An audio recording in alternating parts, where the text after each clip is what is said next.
In 2010, me and my wife were starting our new life in Raleigh, North Carolina. We both recently graduated with our masters. I got a job teaching at NC State, and my wife secured a job at a local hospital. After thousands of dollars of student debt, all the hard work seemed to pay off finally. That student debt is a whole other horror story for another day, though. In the late summer months, we started our move from our old home in Philadelphia to North Carolina. We had most of our belongings already sent over to our new home, except for one truckload that we were going to drive down ourselves. We rented one of those moving trucks and decided we were going to take that truckload in the middle of the night. I am not the most confident driver in a truck, so we figured making this trip in the middle of the night would be most ideal because traffic would be less intense. For the most part, this was an accurate plan. Traffic was light, and the several-hour drive went splendidly for the first big chunk of the trip. With about 2 hours left on our drive, I ended up running something over and basically exploding the tire. I was able to pull over safely because there was virtually no traffic where we were. The tire was already instantly flat. Whatever I ran over in the road wasn't just a nail or something. My tire seemed like it was annihilated. We remained calm and cool for a moment as we devised a plan. We didn't know if we had to call the moving truck company first, or our insurance, or someone else. We looked in the folder that the rental truck employee gave us, and they had a special number to call in case of any traffic emergency. We deemed it an emergency and called the number.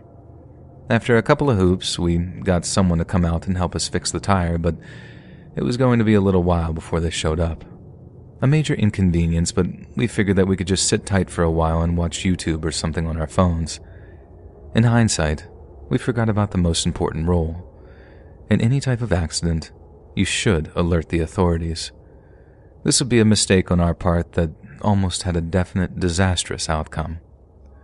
Only a few minutes after getting off the phone with the rental company, my wife nudged me and said, "Hey, there's someone behind the truck.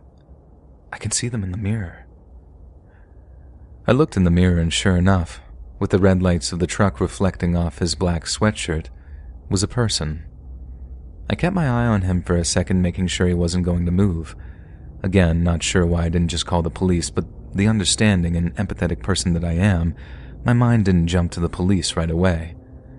And while I was staring at him in the mirror, she nudged me again, and now with nervousness and fear in her voice, she said, "Oh my God, look." I looked up from the mirror, and another person was in front of the truck. I looked around, and there were no other cars.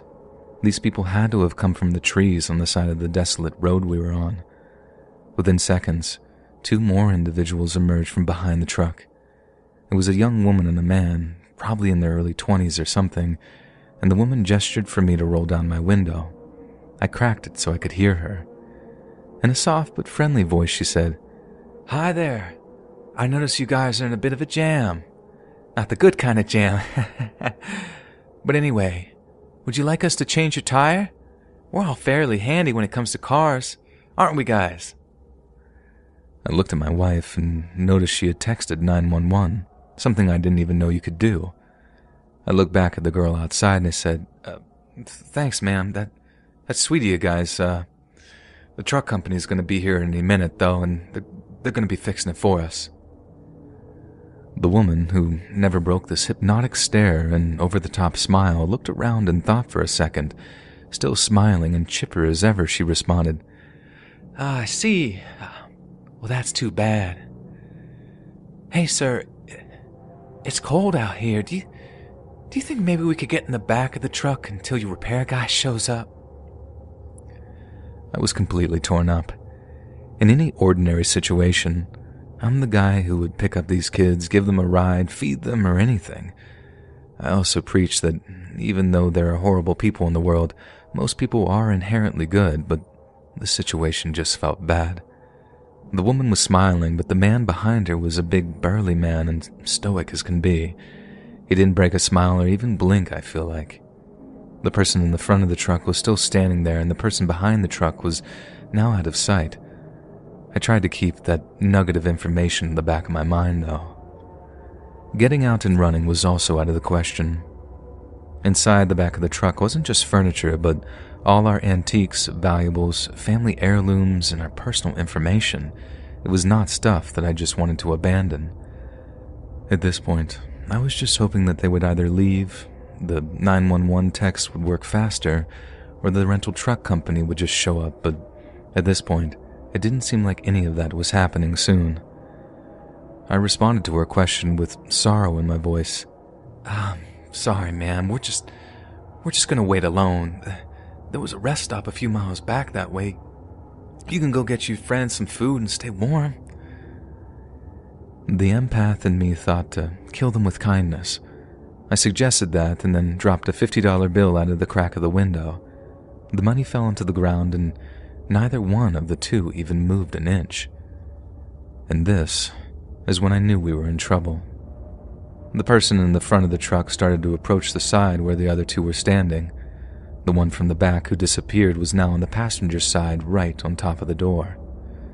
I looked back at the young woman, who was still smiling, and she said, "You know, I think we'll just take the keys, sir. How about it, guys? Let's get these keys." And the big, burly fella moved in front of the woman and started to ferociously try and open my door. At the time, the other man was trying to open my wife's door. In a full panic at this point, I tried to dial 911 again. And while speaking to the dispatch, the lights from the cop car my wife texted could be seen over the horizon. I told the dispatch woman everything that was happening. The cop pulled up, got out of his car, and shouted something at the group of people surrounding the truck. The woman turned and faced the cop, but didn't move from the side of the truck, and she shouted back, "Hey, officer! These two stole our truck! We're just trying to get our keys. Could you pretty please help us?"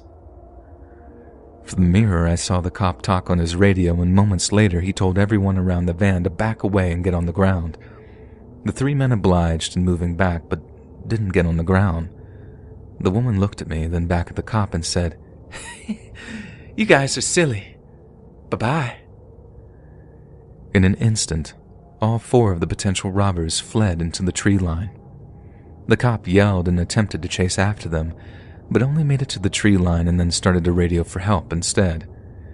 In just a minute or two, several more cops appeared from over the horizon. The first relief I felt since this whole ordeal started. When the cops came, I told the cops everything that I laid out here. All of this transpired within just a couple of minutes. The repair truck came soon after and got us all situated, and we were on our way. What was most unfortunate was that this was most definitely a setup. The cops informed me that they found a thin strip that was covered in dozens of nails, and that was what I didn't see, and I ran over. The nail strip was an intentionally made item to rob or harm an unexpected victim who traveled that desolate road in the middle of the night. I didn't pursue this with the law anymore, even though I probably should have. Some people just get dealt a bad hand and make horrible mistakes, and I just hope these young folks find their way in life and don't have the chance to hurt anyone else.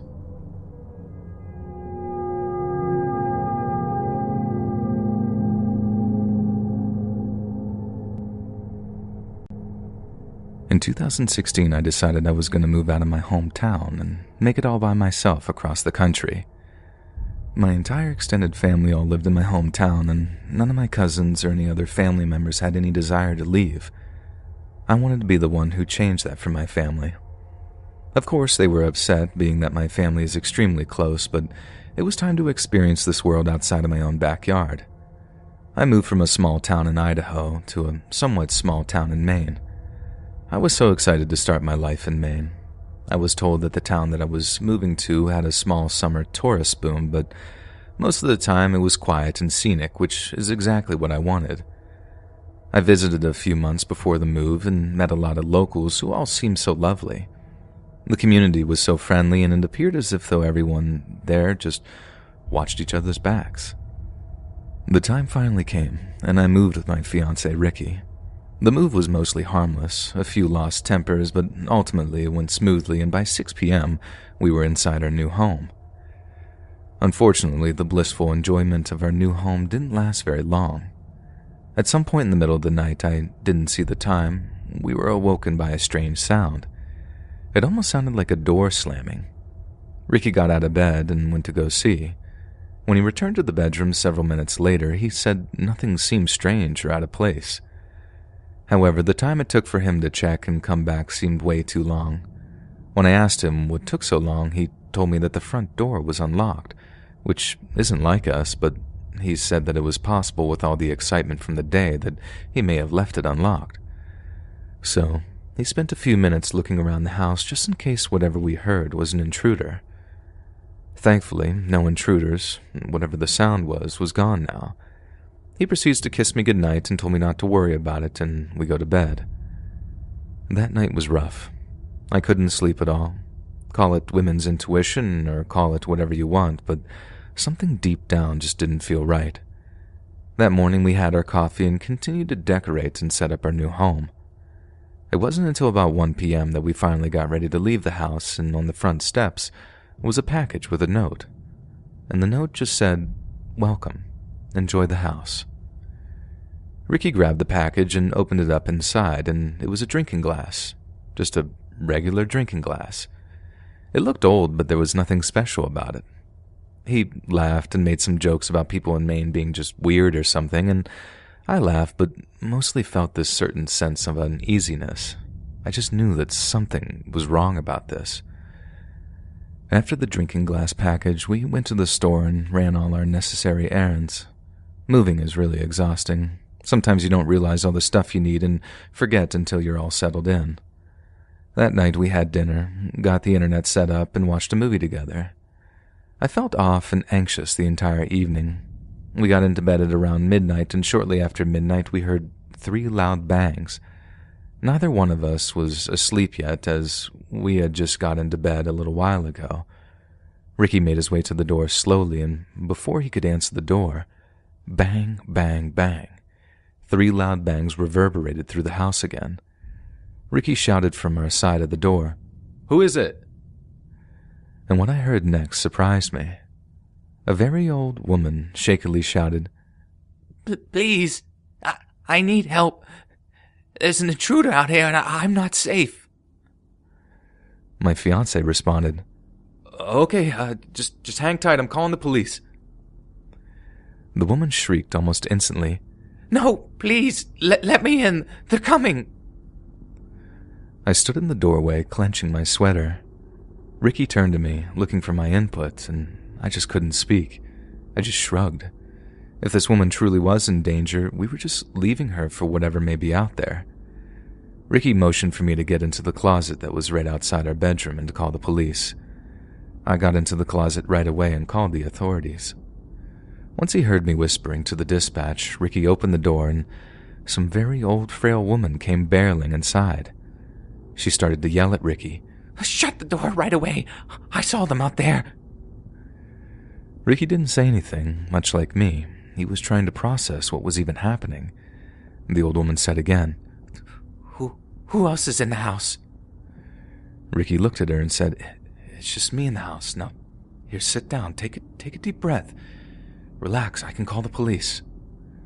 The woman became frantic again and started to pace around the living room and said, "My husband is out there. Please, you need to help him. You need to let him hide in here or they'll get him." Ricky looked sympathetic, but told the old woman, "Listen, I'm sorry, ma'am. If it's not safe out there, I'm going to call the police now. They'll be able to help." With the flip of a switch, the old woman stopped with the erratic behavior, and in a much deeper and almost sinister-sounding voice, she said, "Open the door now, or I'll drain the life out of you." Ricky was not amused. He looked at the old woman, pointed at the door, and said, "What? You get out right now." The old woman skipped to the door like a freaking child, and when she opened the door, 2 much younger and much larger men ran in and began to tackle my fiancé to the ground. I stayed hidden the best I could in the closet and watched the struggle from the crack in the door. I held my breath that the police would be there any second. I could see the men kicking Ricky, and I could hear Ricky coughing and struggling, all while the old woman cheered and cackled. I don't know exactly how long it was. It was probably only moments, but the police lights could be seen through the windows, All three intruders ran out the back door, as if they knew exactly where the door was. On the way out the door, the old woman grabbed the package with the glass and she yelled, "Enjoy the house, Ricky!" The fact that somehow she knew his name made me cry, even more than I already was, and by the time the cops got inside, the intruders were out the door and gone. Ricky got to his knees and struggled to get to his feet after the beating he received. We gave the police all the information we could think of, the random package with the note, which the woman took so we didn't even have that in our possession. We told them that the intruders seemed to know the layout of the house well, and we were able to give the cops a mostly accurate description of the intruders, as they weren't wearing masks at all. The fact that I could see their faces and eyes made them so much scarier. The two men looked sort of clean-cut, both young, and they were bigger and muscular looking, and both had a little bit of scruff, but the neat kind of scruff, one dirty blondish and the other had dark hair. The one with the darker hair was balding, and the other man had his hair pulled into a bun. The older woman was extremely frail and small-looking, and she had this skin that looked as if though it were almost dripping off of her body. She had long, straight white hair, and from what I could see from my vantage point, no teeth, and I'm not sure about that last bit. The police were unable to catch these intruders, but that didn't matter to us. The next day we stayed in a hotel for a few nights and then moved back to Idaho. Being alone with no family during that ordeal nearly broke me, and then, more than ever, I needed my family.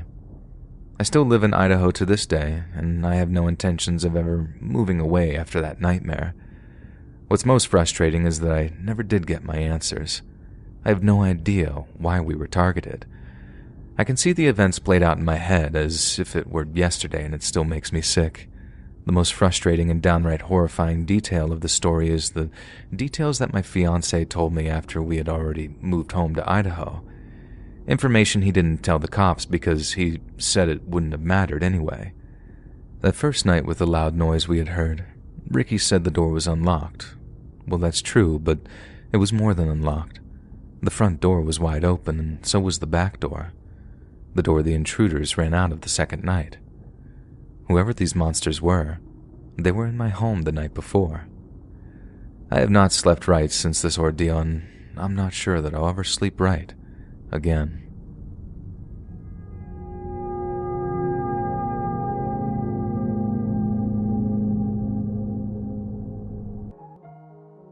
So this happened back when I first moved in with my most recent ex-girlfriend. We had rented a small apartment in a city that was well known for crime in my country. It was cheap and it was close by to the city center where we both went to university, so it was perfect at the time. However, as stated before, it was also extremely dangerous and run down. For example, homeless people lived in our communal rubbish rooms downstairs out by the car park, and you could probably find a needle or drug bag every square foot of the surrounding area, and not to mention the sounds of police sirens a few times a night. But as I said, it was just a place for the time being. Also, for some context, I'm gay and I'm a girl. I'm average height but quite stocky. Nothing scary, but I was definitely larger than my small petite girlfriend at the time. We went to bed one night and all was normal, and as I'm trying to fall asleep, my ex tells me that she's hungry and she wants a pizza. So she pulls out her phone, sits up, and is ordering herself some Domino's, and she then asks if I want anything. Being tired and it already being almost midnight, I declined, but I told her to be safe when collecting it. I let her know that if she felt unsafe, I'd be more than happy to get it with her. After a few minutes, I drifted off to sleep. The last thing I heard was her tapping on her phone, still ordering. I awoke later on to my phone ringing for some reason. My heart began to beat erratically, and I shot up to grab my phone. It was my ex-girlfriend's name, and she was no longer in the bed with me. Now, I had only been asleep for about an hour at this point, but through my sleepy haze, I managed to quickly answer the phone, and I then remembered that she must have ordered her pizza. My ex was hysterical and scared, speaking extremely fast. The pizza guy said he's not that far away, so I've come down to wait. And there's a group of men in the car, and they're trying to get me to get inside of it. She cries on the phone to me. I race to get ready and burst out of my apartment, all while trying to calm her down. She then tells me that they had tried to force her in the car, and they then began ordering her in the vehicle with them, and that they're now laughing at her. As I mentioned before, I'm nothing scary, so I knew I wouldn't have been able to take these men on physically. So as I'm running down to the first set of stairs, I see that the window's open. I tell my ex to come back inside, and she tells me she's in the doorway to the block, meaning I'm just above her. Knowing that she's now safe away from them, I peek out of the large window to then see a black Toyota parked in the do not park area of our car park, which is right by the door. Now, not knowing what else to do, I shout down to them.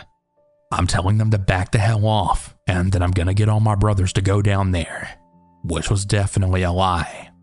The men weren't sure where I was at first, and I could see them moving their heads around to look. They had their interior light on, and they were all dressed in dark clothes. One of them caught me leaning out of the window and then cursed at me to mind my own business. I had so much adrenaline and anger that I just started to curse back at them, calling them all sorts of names. It wasn't until I just randomly started shouting, "Dad, come over here!" behind me up the set of stairs, and then some random male-sounding name did they start their car and book it from the parking lot.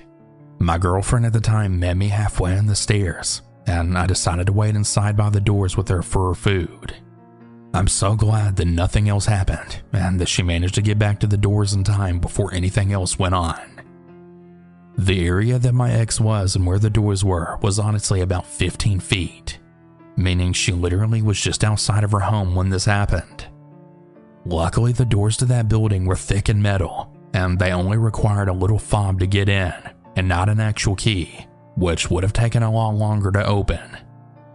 I just really hope those men never do that to anyone else again.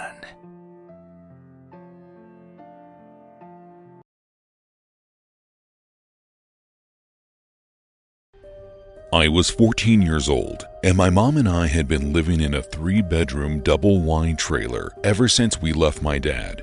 My mom worked a full-time job, which meant that from Monday to Friday, I would have the house for myself for about 2 hours after getting home from school and before she got home from work. I usually would spend my time on my computer or working on writing my D&D campaign, and in no time at all, my mom would be home. At least, that was when I felt comfortable in my house.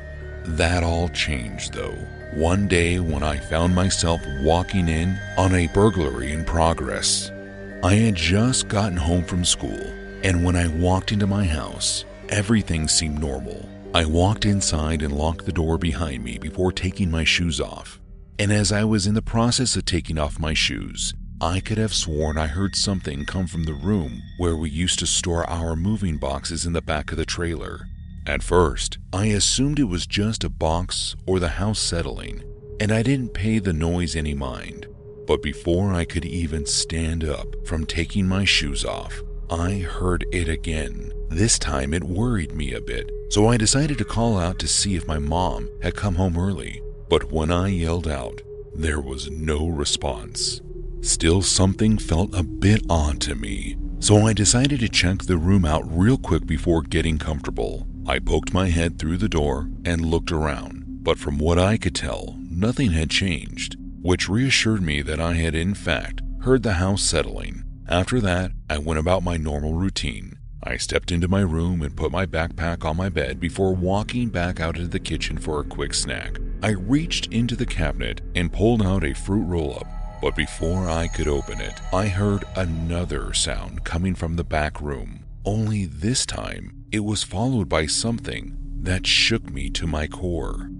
After the sound of something thumping on the ground in the room, I heard what was undoubtedly a man let out a single cough. I dropped my snack and instinctively began running through the house and toward my bedroom. I'm not sure why I chose my room instead of the front door. Maybe it was where I felt the safest. But either way, I sprinted into my bedroom, which was 2 doors down from the back room, and without hesitating, I did the only thing I could think of, just like I had seen in movies. I grabbed my wooden desk chair and propped it up against my bedroom door. It was perfect timing too, because as soon as the door was wedged shut, whoever was in my house began banging up against my bedroom door. I fell back in fear and began looking around to think of what I could do next, and that was when I came to my senses. I looked over to my window and saw my escape. I was able to open it up and push the screen out before climbing through it, and since we lived in a trailer, the window were only about 5 feet off the ground.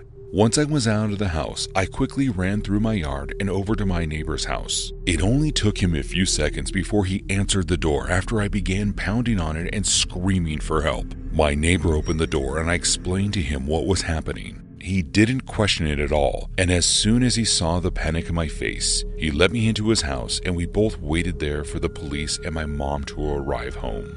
The police showed up about 30 minutes before my mom did, but it was still too late to catch the intruder. By the time they showed up, he had already left the house. Not before destroying it though. All 3 of the rooms appeared to be ransacked, and my mother's jewelry collection was missing. For a while, I ended up staying at my neighbor's house or a friend's house after school while I waited for my mom to get home. I just wasn't comfortable being alone in my house anymore. I will never forget the first weekend that I had the house to myself, and not for the reasons you probably think. I mean, sure, I had a massive party planned, which most likely would have just turned out to be a small hangout session with my friends, but I never reached that point in the weekend. You see, the first night that I had the house to myself, I decided to take it easy and spend most of the time cleaning for the company that I was expecting to come over the following day.